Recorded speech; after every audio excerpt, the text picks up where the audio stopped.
I know you watched the original RoboCop when you were younger, before parental controls and everything else. What was it, or when you went back to watch it again, what did you find anything sort of new that you didn't see before? There was things that went over my head as a 5-year-old, for sure. No, I say sexual things. Also, the scene when he was, you know, in the convenience store where he's like, "Mother effers" with the gun, and you know, and then when he gets blown up, and the sexual reference where he's like, she just distracts him because he, you know. Those things went over my head, and I was like, "Oh, I never noticed those when I was 5 years old." Thank God. Clearly. Yeah, I mean, in the original RoboCop, you don't get to see much of Alex Murphy interact with his family, but in this one, it's much, much different. Yes.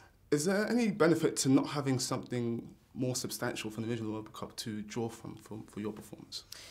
No, because I had a lot of freedom. I felt like I was able to develop rather than feeling the pressure of having to reinvent. I think for Joel, there would have been a little bit of stress and a little bit of pressure to play RoboCop, I think, for José Padilha. Whereas I think Gary Oldman and myself, we had a little bit of freedom in that we could create these characters, you know, from scratch almost. Has making the film, because there's a lot of technological, there's a big technological theme in the film.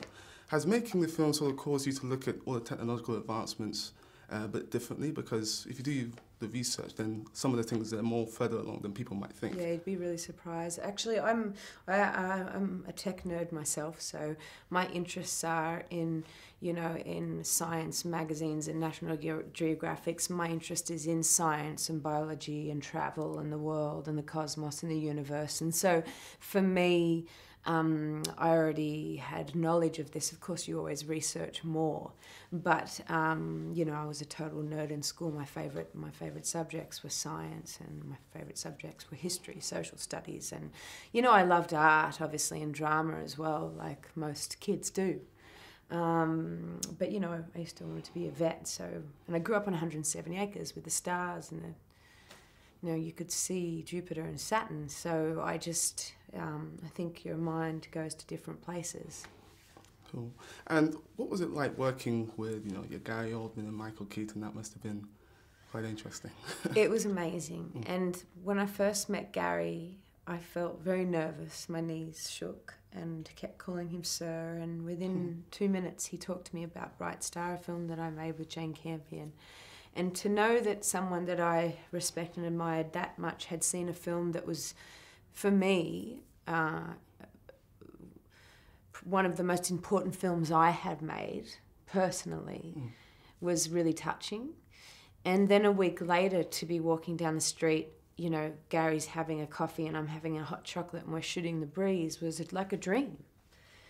You know, I'm blessed in regards to what I do. I grew up on 170 acres in a small town called Lochinvar, you know, 2.5 hours north of Sydney. I never imagined that I'd be sitting here talking to you about a film called RoboCop that I watched when I was 5 years old.